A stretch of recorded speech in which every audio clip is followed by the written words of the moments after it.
সুন্দরবন উপকূলবর্তী এলাকায় প্রায় ২০ লাখেরও বেশি মানুষের বসবাস। বিকল্প কর্মক্ষেত্র না থাকায় এখানকার অধিকাংশ মানুষই সুন্দরবনের ওপর নির্ভরশীল। নদী খালে মাছ কাঁকড়া শিকার, বন থেকে মধু ও গোলপাতা আহরণ সহ নানান পেশার সঙ্গে জড়িত বনজীবীরা।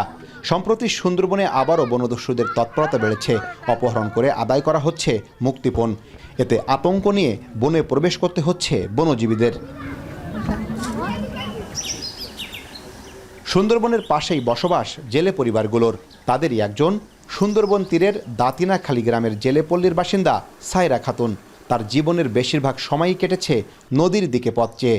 সুন্দরবনের গহীনে মাছ কাঁকড়া শিকারে যাওয়া স্বামী ও সন্তানের বাড়ি ফেরার অপেক্ষায়। তবে আগে বনে বাঘ কুমিরের ভয় থাকলেও এখন আবারও বনদস্যুদের হাতে জিম্মি হয়েছে কিনা সেই শঙ্কায় থাকতে হয় তাকে। তা ঘুম খাওয়া থাকে না, চিন্তা ভাবনাই।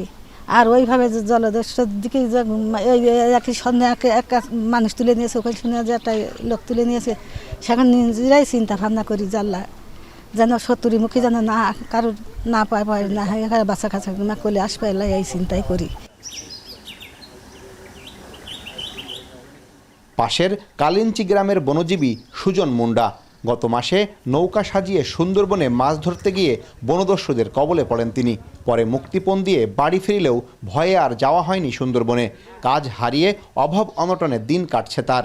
ওখানে আমি কাঁকড়া ধরতে গিয়েছিলাম, যাওয়ার পরে 3 দিন অতিবাহিত হওয়ার পরে আমাকে ডাকাতে ধরছিল।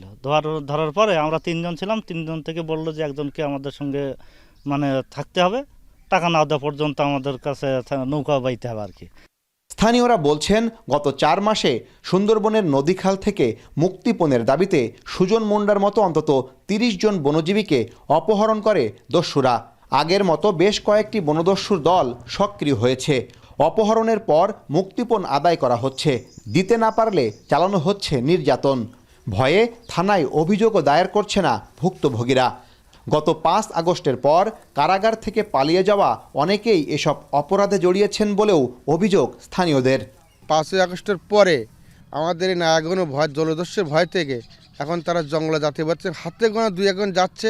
এখন বর্তমান অবস্থা হচ্ছে জলদস্যু যে পরিমাণ জঙ্গলে আছে, এক নৌকা ধরলি 20,000 40,000 যার কাছ থেকে যেমন নিচ্ছে। জলদস্যু বনদস্যুদের হাতে মাইর খেয়েছে এবং তাদের জিম্মিদারকে অনেক মোটা অঙ্কের টাকা হাতিয়ে নিয়েছে। যতটা টাকা আমরা সুন্দরবনে এই মাছ কাঁকড়া ধরে আয় করতে পারি না, তাছাড়া দ্বিগুণ টাকা ওদের দেওয়া লাগে। আমি যাব, আমাকে আগাম টাকা দিতে হবে। এই টাকাটা আমাদের না থাকার কারণে আমরা মাছ কাঁকড়ায় ধরতে সুন্দরবনে আর কি যেতে পারতেছি। জঙ্গলে যাব কতগুলো ভয়, ডাকাতের ভয়, কুমিরের ভয়, বাঘের ভয়, কত জলদস্যুর ভয়। বর্তমানে এত পরিমাণ জলদস্যু ডাকাত যা আমরা কোনো রকম সুন্দরবনে আমরা ডাকাতির জন্য আমরা কামাই রোজগার করতে পারছি না। 2016 সাল থেকে ধাপে ধাপে সুন্দরবনের গহীনে থাকা 32টি দস্যুদল অস্ত্রসহ সরকারের আইন শৃঙ্খলা বাহিনীর কাছে আত্মসমর্পণ করে। এরপর 2018 সালের 1 নভেম্বর আনুষ্ঠানিকভাবে সুন্দরবনকে দস্যুমুক্ত ঘোষণা করে সরকার। সুন্দরবনে অপরাধ বাড়লে একদিকে যেমন বনজীবীদের জীবিকা হুমকির মুখে পড়বে, অন্যদিকে কমবে রাজস্ব আদায়। এছাড়া কমে আসবে পর্যটকের সংখ্যাও। তবে বন বিভাগের কর্মকর্তা বলছেন, এরই মধ্যে অভিযান চালিয়ে বনদস্যুদের কাছ থেকে 10 জেলেকে উদ্ধার করা হয়েছে। এছাড়া প্রতিনিয়ত অব্যাহত রয়েছে টহল। বনদস্যুর ব্যাপারে বন বিভাগ একেবারেই জিরো টলারেন্স। আমরা এলাকার জনগণ, আইন শৃঙ্খলা বাহিনী এবং জনপ্রতিনিধি সবাইকে নিয়ে এই অভিযান অব্যাহত রাখার চেষ্টা করতেছি। বনদস্যুর ব্যাপারে কোনো আপোষ নেই, কারণ তারা দেশ ও সমাজের শত্রু, জেলে বাওয়ালির শত্রু। তাদের ব্যাপারে বন বিভাগ শতভাগ কঠোর আছে।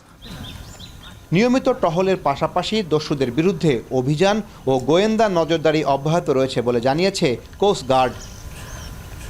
গত কয়েক মাসে পশ্চিম সুন্দরবন থেকে অন্তত 30 জন জেলেকে অপহরণ করে বনদস্যুরা। তাদের কাছ থেকে মোটা অঙ্কের মুক্তিপণ নিয়ে তাদের ছেড়ে দেওয়া হয়, কিন্তু এ ঘটনায় একটিও মামলা দায়ের হয়নি। ক্ষতিগ্রস্ত জেলেরা বলছেন, এ ধরনের ঘটনায় মামলা করলে আবারও নতুন করে তাদের উপরে নির্যাতন করা হবে। তাই সরকারের পক্ষ থেকে দস্যুতা নির্মূলে কঠোর পদক্ষেপ নেওয়ার দাবি তাদের। আহসান রাজীব, এখন সুন্দরবন, সাতক্ষীরা।